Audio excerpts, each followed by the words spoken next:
Hello friends, welcome to ISS platform. आज हम पढ़ने जा रहे हैं 30th lecture of Indian polity. देखो, जैसे कि मैंने आपसे बोल के रखा है कि मैं आपको पूरी इंडियन पॉलिटी करा रहा हूँ in the form of MCQ, जिसके आपको अल्टरनेट डे पहले वीडियो मिलते थे। अब मैंने इसके टाइमिंग चेंज कर दिया है, क्योंकि क्या है कि मैं एडिटोरियल सेक्शन स्टार्ट करने वाला हूं आपके लिए, जिसमें आपको और रिलीवेंट करंट अफेयर पता चल सके, डीपली नॉलेज मिल सके। इसलिए मैंने अब वीक में 2 दिन ये वीडियो कर दिया है। वेनसडे को मिलेगा, जैसे कि आज वेनसडे है तो ये वीडियो आपको वेनसडे को, देन आफ्टर 3 बजे आपको ये संडे को मिलेगा। और रिमेनिंग लेक्चर 29 लेक्चर इस वीडियो के डिस्क्रिप्शन में है। मेरी तबीयत खराब चल रही है, इस वजह से वीडियो नहीं आ रहे हैं। जैसे ही मैं रिकवर करूंगा सारे वीडियो आपके रिज्यूम कर दूंगा। चलते वीडियो स्टार्ट करते हैं। देखो, ये 3 बजे आएगा वीडियो, याद रखना 3 बजे दिन में। और 2 दिन सिर्फ ओनली। अब मैंने 2 दिन कर दिया है वेनसडे, जैसे कि आज वेनसडे है, वेनसडे को आएगा। देन आफ्टर संडे को दिन में 3 बजे 2 वीडियो कर दिया। अब क्यों कर दिया? पहले ये वीडियो अल्टरनेट डे आता था, अल्टरनेट डे एक दिन छोड़ के एक दिन 3 बजे। बट मैं एडिटोरियल सेक्शन भी आपके लिए स्टार्ट कर रहा हूँ रिलेटेड टू करंट अफेयर, जो कि प्रीवियसली मेरे वीडियो आते थे, बट वो कुछ टाइम से बंद पड़े हुए हैं क्योंकि टाइमिंग की थोड़ी शॉर्टेज हो रही थी। इस वजह से मैंने थोड़ा इसको टाइमिंग चेंज कर दिया है और वीडियो कम कर दिए हैं इंडियन पॉलिटी के, जिससे कि आपके इंडियन पॉलिटी भी स्ट्रांग हो जाएगी। बट मेरी गारंटी आपको हर एस्पेक्ट से बताया जाएगा। चलते हैं, वीडियो स्टार्ट करते हैं। 30th lecture. Consider the following statement, the joint sitting of both house of parliament in India is sanction under article 108 of the constitution. बिल्कुल राइट है। देखो, जॉइंट सिटिंग क्या होती है पहले अपन जान लेते हैं। जॉइंट सिटिंग, देखो कई तरह के बिल पार्लियामेंट में पास करे जाते हैं, जैसे constitution amendment bill, even ordinary bill और फाइनेंस बिल। क्लियर, कई तरह के बिल होते हैं। तो एक होता है ऑर्डिनरी बिल, ऑर्डिनरी बिल जो कि either house of the parliament, दोनों हाउस में पास हो सकता है। बट क्या है कि अगर मानिए दोनों हाउस में पास होता है, इवन अगर राज्यसभा ने पास किया तो लोकसभा के पास जाएगा। बट कभी ऐसी कंडीशन क्रिएट हो जाती है कि दोनों हाउस डेडलॉक कंडीशन में आ जाते हैं और रेडी नहीं होते हैं किसी भी बिल को साइन करने के लिए। तो यही देखते हुए एक हमारे कॉन्स्टिट्यूशन में एक नया प्रोविज़न है जिसको बोलते हैं 108 आर्टिकल, जिसमें जॉइंट सिटिंग का प्रोविज़न है, जो कि प्रेसिडेंट जॉइंट सिटिंग करवाता है। क्लियर, प्रेसिडेंट जॉइंट सिटिंग करवाता है। और इसको प्रिसाइड कौन करता है ये भी याद रखना। प्रिसाइड करेगा इसको speaker of the Lok Sabha, not chairman of the Rajya Sabha, is a speaker of the Lok Sabha. कभी भी चेयरमैन नहीं करता है जॉइंट सिटिंग को। अगर लोकसभा का स्पीकर नहीं होगा तो डिप्टी स्पीकर करेगा, याद रखना। अगर डिप्टी स्पीकर नहीं होगा तो डिप्टी चेयरमैन करेगा, बट चेयरमैन कभी इसको जॉइंट सिटिंग को प्रिसाइड नहीं करेगा। तो और ये 108 आर्टिकल में है। कहाँ पर है? 108 आर्टिकल में। और दैट इज ऑल्सो इंपॉर्टेंट, याद रखना। जॉइंट सिटिंग का प्रोविजन कहाँ पर है? 108 आर्टिकल में। तो ये सही है, पहला वाला ऑप्शन बिल्कुल सही है था। First sitting of the Lok Sabha and Rajya Sabha was held in 1961, बिल्कुल सही है। 1961 में सबसे पहली सिटिंग हुई थी जॉइंट सिटिंग, और on the issue of dowry provision bill के ऊपर। किसके ऊपर? डाबरी प्रोविजन बिल के ऊपर इसकी सबसे पहली जॉइंट सिटिंग हुई थी 1961 में, याद रखना। ये भी सही है। The second joint sitting of both house of parliament was held to pass banking service commission repeal bill, बिल्कुल सही है। ये भी 1978 में दूसरी सिटिंग हुई थी ऑन बैंकिंग सर्विस एक्ट के लिए जॉइंट सिटिंग, जिसमें लोकसभा और राज्यसभा दोनों वोटिंग करते हैं, एक साथ बैठते हैं। और प्रेसाइड कौन करता है? स्पीकर करता है, स्पीकर ऑफ द लोकसभा। और कौन करवाता है जॉइंट सिटिंग? प्रेसिडेंट करवाता है। तो इसके तीनों ऑप्शन सही हैं। चलते अपन आगे। A deadlock between the Lok Sabha and Rajya Sabha call for a joint sitting of the Parliament during the passage। ये पूछ रहा है कि बताइए जॉइंट सिटिंग किस बिल पर होती है? जॉइंट सिटिंग, जैसे मैंने बताया कि कई तरह के बिल पास करे जाते हैं, जैसे money bill, finance bill, ordinary bill, constitution bill. अब क्या है, सिर्फ ओनली एक ही है ऑर्डिनरी बिल, ऑर्डिनरी लेजिस्लेशन, यही सी पर जॉइंट सिटिंग हो सकती है। तो सिर्फ ओनली वन, मनी बिल पर नहीं हो सकती जॉइंट सिटिंग, क्योंकि money bill is a power of only Lok Sabha की पावर है, राज्यसभा की पावर कुछ नहीं है। सिर्फ राज्यसभा के फॉर्मेलिटी जाती है, 14 डेज के लिए जाता है मनी बिल, याद रखना। Clear. Then after consider amendment bill बिल्कुल नहीं होती जॉइंट सिटिंग इसके लिए, तो इसका आंसर है फर्स्ट, याद रखना। ये याद रखना, सिर्फ ओनली ऑर्डिनरी बिल के लिए जॉइंट सिटिंग होती है under article 108।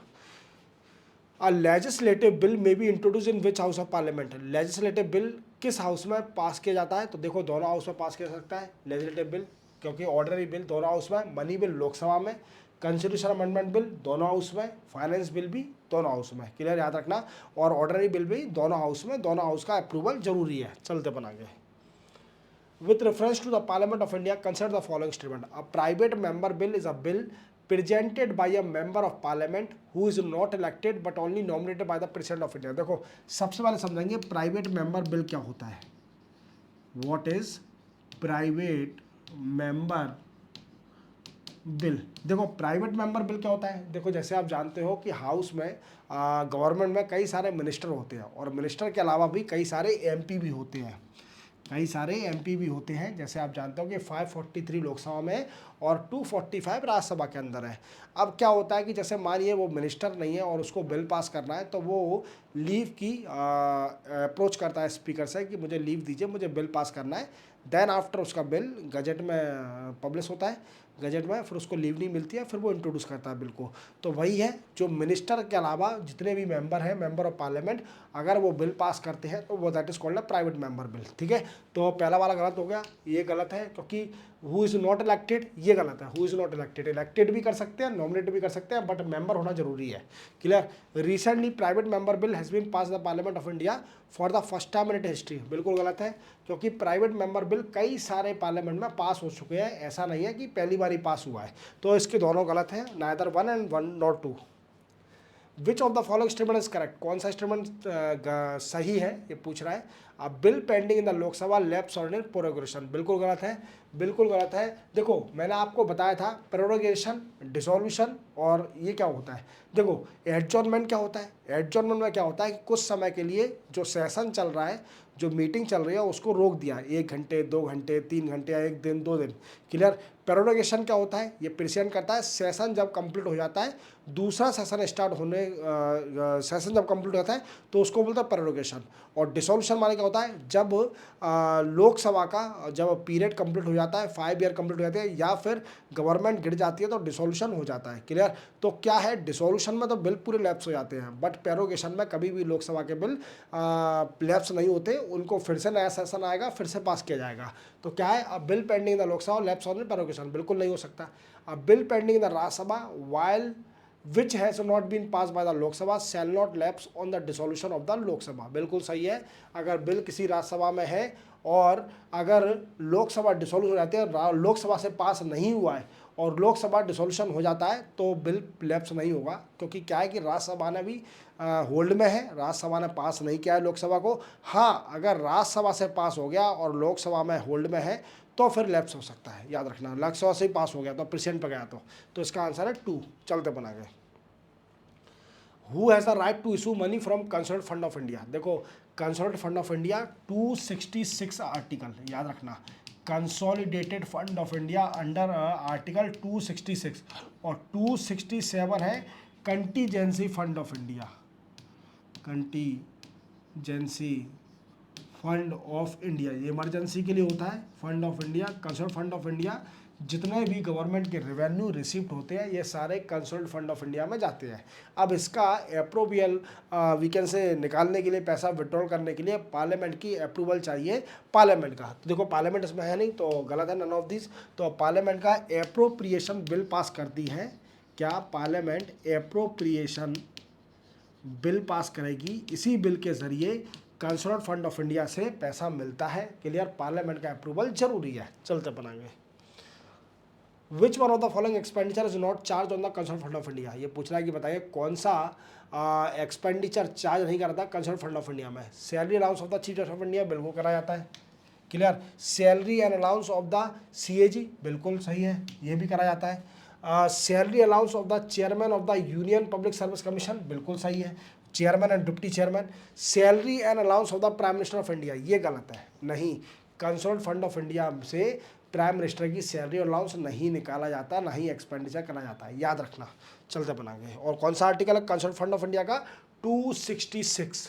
Which one of the following is not a mandatory expenditure charge on the consolidated fund of India. ये पूछ रहा है कि बताइए इसमें से कौन सा mandatory expenditure consolidated fund of India से नहीं करा जाता है।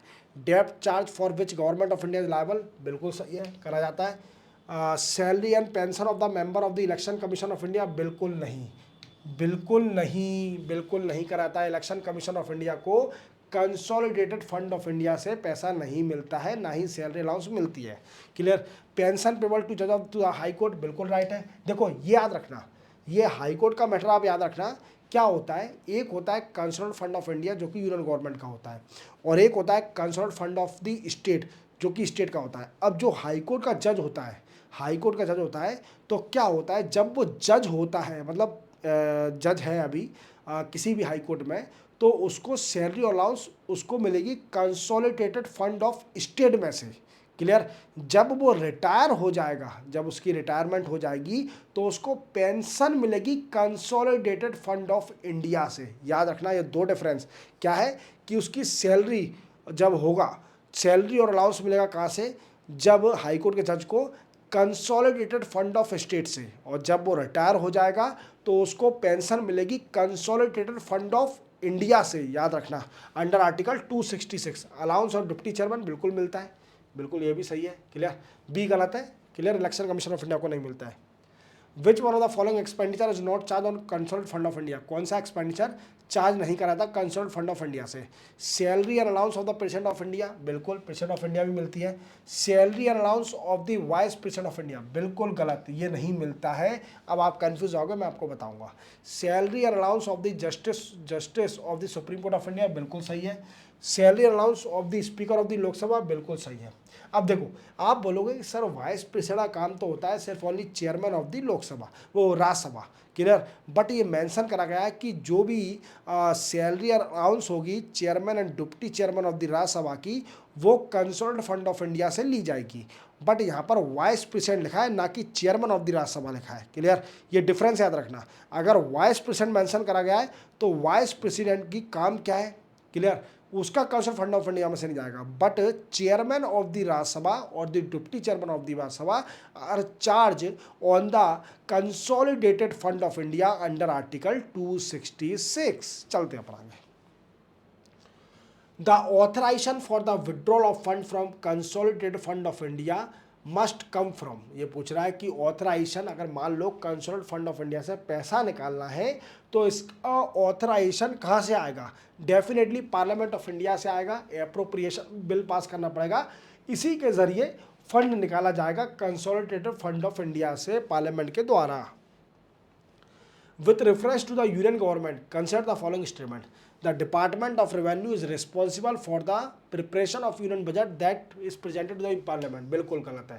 क्या डिपार्टमेंट ऑफ रेवेन्यू नहीं है, it is a ministry of finance prepare the budget that present to the parliament. Clear. पहला गलत हो गया। No amount can be withdrawal from consolidated fund of India without the authorization from the parliament of India, बिल्कुल सही है। Clear. all the disbursement made from the public account also need the authorization of the from the parliament of India, बिल्कुल गलत है, ये भी गलत है। सिर्फ ओनली सेकंड सही है, तो सिर्फ ओनली सेकंड सी इसका आंसर है, क्योंकि पब्लिक अकाउंट ऑफ इंडिया ये किसके हैंड में होता है, एग्जीक्यूटिव के हैंड में होता है। एग्जीक्यूटिव का अप्रूवल चाहिए, ना कि पार्लियामेंट का चाहिए। पार्लियामेंट का अप्रूवल सिर्फ only consolidated fund of India के लिए चाहिए। याद रखोगे, एग्जीक्यूटिव कौन, प्रेसिडेंट। याद रखोगे, तो क्या है इसका सेकंड सही है सिर्फ only. How can the president spend from the contingent fund, president कैसे कंटिजेंसी फंड से पैसा खर्च करेगा in the time of natural calamity. देखो ये बिल्कुल गलत है। After authorization of parliament, before authorization of parliament can not spend. After authorization of parliament क्या है, after authorization of parliament, parliament के ऑथराइजेशन के बाद कंटिजेंसी फंड से पैसा खर्च किया जाएगा। अगर मानिए नेशनल के लिए इंपॉर्टेंस पड़ रही है तो पैसा कंटिजेंसी फंड से निकाला जाएगा। जैसे नेचुरल कैलेमिटी आ गई, अर्थक्वेक आ गया, या कोई डिजास्टर आ गया, तो कंटिजेंसी फंड का यूज़ करा जाता है। चलते अपन आगे। All revenue receive by union government by way of tax और other receipt for the conduct of government business are credit to the, ये सारे जाते हैं कंसोलिडेटेड फंड ऑफ इंडिया में अंडर आर्टिकल, अंडर मैं पूरे आर्टिकल आपको याद करा रहा हूँ 266 में। Clear. 267 is contingency fund of India and 266 है कंसोलिडेटेड फंड ऑफ इंडिया। मेरी तबीयत खराब है इसीलिए एनर्जी कम है, याद रखना। चलते अपन आगे। Money bill has been defined by the constitution under article. Money bill किस आर्टिकल में डिफाइन करा गया है? तो ये डिफाइन करा गया है 110 आर्टिकल में, 110 में डिफाइन करा गया है 110 आर्टिकल ऑफ मनी बिल। याद रखोगे, चलते बनाएंगे। और बजट 112 में, बजट याद रखना। हालांकि बजट कोई वर्ड कॉन्स्टिट्यूशन में नहीं है, इसको बोला जाता है कॉन्स्टिट्यूशन में एनुअल फाइनेंशियल स्टेटमेंट। क्या है? Under article 112 annual financial statement is provided, no budget mention व पर्टिकुलर वर्ड। याद रखना, चलते बनाएंगे। Who among the following decide whether particular bill is a money bill. ये पूछ रहा है कि बताइए कौन डिसाइड करता है कि ये बिल मनी बिल है कि नहीं है? ये speaker of the Lok Sabha decide करता है कि ये बिल मनी बिल है कि नहीं है। विच one of the following statement about money bill is not correct. कौन सा सही नहीं है? देखो, money bill can be table in other house of parliament, बिल्कुल गलत है, बिल्कुल गलत है, बिल्कुल गलत है। तो पहला ही इसका आंसर है। और दूसरा देखते हैं, the speaker of the Lok Sabha is the final authority to decide whether a bill is money bill or not, बिल्कुल सही है। The Rajya Sabha must return a money bill pass by the Lok Sabha and send it to for consideration within 14 days. यहाँ पर 13 गलत है, तो ये सही है। क्लियर। The president can not return a money bill to the Lok Sabha for reconsideration, बिल्कुल सही है। प्रेसिडेंट रिटर्न नहीं कर सकता फॉर रिकंसिडरेशन के बिल के लिए, होल्ड कर सकता है मनी बिल को, बट रिटर्न नहीं कर सकता for reconsideration of the money bill. तो पहला ऑप्शन गलत है, तो पहला ही इसका आंसर है, क्योंकि पहले में लिखा गया है कि मनी बिल सिर्फ ओनली लोकसभा में पास होता है, राज्यसभा में पास नहीं होता है। राज्यसभा में छोटा है राज्यसभा, हालांकि बड़ा है एज में, बड़ी हाउस जो बिगर हाउस मानते हैं वो राज्यसभा को है, क्योंकि 30 एज चाहिए इसके अंदर अंदर जाने के लिए मिनिमम, और 25 चाहिए लोकसभा के अंदर। याद रखना, क्लियर। हालांकि लोकसभा की पावर नहीं है इस पर। विच one of the following statement which one is not correct. कौन सा सही नहीं है? The Rajya Sabha is powerless in money matter, बिल्कुल सही है। मनी मैटर में लोकसभा की पावर है। Money bill is introduce the Rajya Sabha, नहीं, गलत है बिल्कुल। ये राज्यसभा नहीं, यहाँ पर आएगा Lok Sabha. Money bill always pass in the Lok Sabha. The Rajya Sabha has to pass the money bill within 14 days after it has been pass by the Lok Sabha, बिल्कुल सही है। द राज्यसभा में पास और return the money bill within some recommendation to the Lok Sabha, बिल्कुल सही है। Clear. तो B है इसका गलत है, जो कि आप इसका ऑप्शन भी सही है। विच one of the following subject is not included the provision of money bill. कौन सा प्रोविजन ऐड नहीं है मनी बिल के अंदर? प्रोविजन रिगार्डिंग टैक्स, बिल्कुल सही है बिल्कुल। प्रोविजन रिगार्डिंग बोरिंग, बिल्कुल सही है।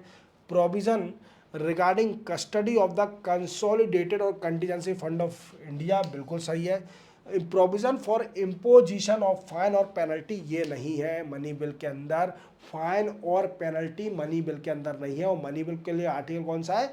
Under article 110। चलते बनाएंगे। A bill which merely involve expenditure and does not include any of the matter specified article 110 can be. ये पूछा है कि बताइए कौन सा, क्या पूछ रहा है? Bill which merely involve expenditure and does not include any of the matter specified article. देखो, सबसे पहले आर्टिकल 110 का कहता है मनी बिल कहता है। अब ये पूछ रहा है कि बताइए कि ऐसा कौन सा बिल है जो कि डिफाइन तो करता है एक्सपेंडिचर से रिलेटेड, बट जो मनी बिल में बिल होते हैं मतलब मनी बिल नहीं कहलाता वो, तो वो होता है फाइनेंस बिल। कौन सा होता है? Finance bill. और फाइनेंस बिल भी किसी भी हाउस में पास हो सकता है। क्लियर। और फाइनेंस बिल के लिए आर्टिकल है 117, ये देख लेना एक बार, मुझे एग्जैक्ट याद नहीं आ रहा है, क्योंकि फाइनेंस बिल लोकसभा में ही पास होता है, आई थिंक लोकसभा का ही है फाइनेंस बिल भी, और आर्टिकल है 117। देख लेना आप, ए और बी में ऑप्शन देख लेना, ठीक है ना। चलते which one of the following statement is not correct with regard to control of parliament on a budget. ये पूछा है कि कौन सा स्टेटमेंट सही नहीं है अगर पार्लियामेंट बजट पर कंट्रोल करेगी तो। Parliament do not have any role in creation of the budget, बिल्कुल सही है। पार्लियामेंट का कोई पावर नहीं है, लोकसभा की पावर है, तो क्लियर, ये सही है। Parliament has the power to move on the affected expenditure और कंसोलिडेटेड फंड, बिल्कुल सही है। पार्लियामेंट के पास पावर है टू मूव, बिल्कुल सही है, ये तो सही। Parliament has no power to impose a tax without the recommendation of the president, parliament के पास कोई पावर नहीं है, और विदाउट रिकमेंडेशन ऑफ प्रेसिडेंट, ये भी सही है। Clear. Parliament has no power to increase any tax without recommendation of president, ये भी सही है। तो गलत कौन सा है? Parliament has the power to move on the affected expenditure on the consolidated fund, ये सही है। पार्लियामेंट के पास पावर है to move on the affected expenditure on the consolidated fund of India. Parliament do not have any role in the creation of the budget. Parliament, अच्छा ये गलत है, ये सही है, क्योंकि ये सही है, ये गलत है। Parliament has the power to move on the affected expenditure on the consolidated fund of India. क्या रहा है, पार्लियामेंट के पास पावर है टू मूव, नोट लगाना था यहाँ पर गलत लगा दिया, क्लियर, चौरा मुझे सही लग रहा है, देख लेना अपने हिसाब से, क्लियर। तो इसी के साथ आपका ये लेक्चर कंप्लीट होता है। थोड़ी तबीयत ख़राब है इसलिए एफिशिएंसी थोड़ी कम आई है, क्लियर। तो मिलते हैं हम कल 31 ऑफ संडे को 31 ऑफ लेक्चर में। तब तक के लिए जय हिंद। चैनल को सब्सक्राइब और बेल आइकन प्रेस करना भूलना।